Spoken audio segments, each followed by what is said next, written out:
nyuma y'amezi menshi akarere ka Palma muri Mozambique karabaye indiri y'abarwanyi b'intagondwa za Kisilamu bakundaga kugaba ibitero mu baturage na hafi yo ku mupaka, ibyatumye abaturage benshi bata izabo. Kuri ubu batangiye gutahuka. Umutekano watangiye kugenda ugaruka mu karere nyuma y'aho ingabo z'u Rwanda zagiriye muri Mozambique mu mwaka ushize wa 2020, aho zagiye gutanga umusanzu mu bikorwa byo kugarura umutekano mu mujyi wa Palma uri mu ntara ya Cabo Delgado mu majyaruguru y'uburasirazuba bw'igihugu.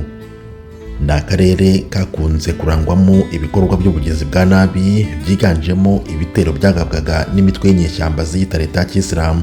Kuri ubu umutekano watangiye kugaruka mu karere, ibishimangirwa n'umuvugizi w'ingabo z'u Rwanda General de Brigade Ronald Rwivanga.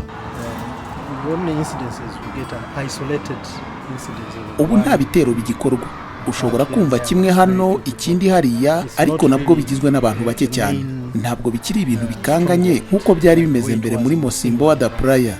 Ubu dushobora kwemeza mu buryo buziguye ko uyu mutwe watsinzwe. Insurgent has been defeated. The next phase will be to try and see if the security sector can be reformed. Ubu ikigiye gukurikiraho ni ukureba niba urwego rushinzwe umutekano rushobora kuvugururwa ku buryo bazashobora kwicungira no guhangana n'ibijyanye n'umutekano ingabo z'u Rwanda zimaze kugenda. Nubwo kugeza ubu hari ibyerekana ko umutekano wagarutse mu karere, ntihabura kwibazwa niba atari iby'igihe gito, cyane ko aka karere kari mu dukungahaye cyane kuri gaze muri Mozambique kandi gakunzwe kwibasirwa. Hashize icyumweru kimwe gusa umuryango w'abibumbye usa nk'utanze impuruza ko umutekano utaragaruka mu buryo busesuye.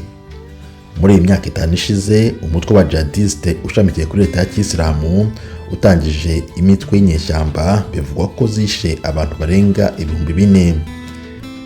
Ingabo z'u Rwanda ziri kumwe n'izindi zo mu bindi bihugu zoherejwe muri Mozambique muri 2021, aho zafashije iki gihugu kongera kwigarurira igice kinini cy'intara ya Cabo Delgado cyari cyarafashwe n'iyi mitwe. Umwe mu baturage witwa Jonas Alvaro Jose, w'umwarimu utuye muri kano gace, yavuze ko ubu ibintu bisa nk'ibyasubiye mu buryo, cyane ko babashije no gusubira ku mashuri.